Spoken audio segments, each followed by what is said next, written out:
নমস্কার বন্ধুরা, নতুন একটা ভিডিও নিয়ে আপনাদের সামনে আবার হাজির হয়েছি। আজ আপনাদের করে দেখাবো মুড়ি দিয়ে এক দুর্দান্ত রেসিপি। এই রেসিপিটা কিন্তু বাচ্চা থেকে বড় সকলেই খুবই পছন্দ করবে।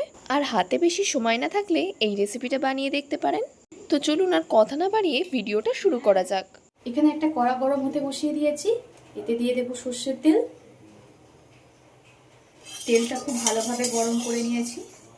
এই গরম তেলে দিয়ে দেব চীনা বাদাম। এখানে এক মুঠো মতো চীনা বাদাম নিয়ে নিয়েছি। আপনারা যদি ভাজা বাদাম দেন সেক্ষেত্রে বন্ধুরা বাদামগুলো ভাজতে হবে না। এই বাদামটা কাঁচা ছিল বলে বাদামগুলোকে ভেজে নিচ্ছি। বাদামটা ভাজা হয়ে গেছে, এবার তুলে নেব।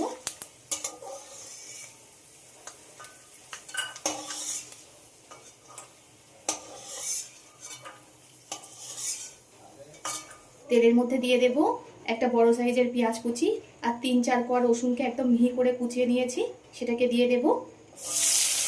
পেঁয়াজ রসুনকে একটু ব্রাউন করে ভেজে নেব।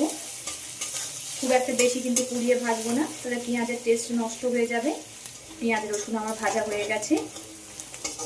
এবার এতে দিয়ে দেব একটা ফাটিয়ে রাখা ডিম। বন্ধুরা আমি এখানে একটা ডিম দিচ্ছি, আপনারা চাইলে ডিমের পরিমাণটা বাড়িয়ে নিতে পারেন। ডিমটাকে একটু ভুজিয়া করে নেব।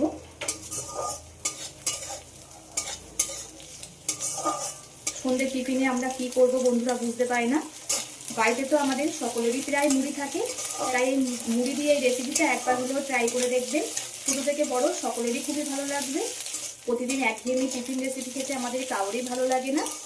আমাদের বাড়িতে তো সকলেরই মুড়ি থাকে, তাই এই মুড়ির নতুন ধরনের রেসিপিটা ট্রাই করবেন। সবাই আপনার প্রশংসা করবে, এতই দারুণ হয় এটা খেতে।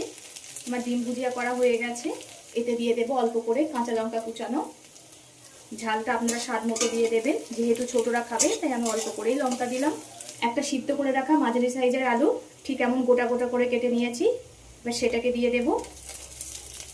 দেব পরিমাণ মতো লবণ। অল্প করে দিয়ে দিলাম হলুদ গুঁড়ো। হলুদটা বন্ধুরা দিয়েছি একটু কালারের জন্য। আর সব কিছু ভেজে নিতে হবে। এবার এতে দিয়ে দেব অল্প করে ভাজা জিরের গুঁড়ো। দিয়ে দেব কারি পাতা।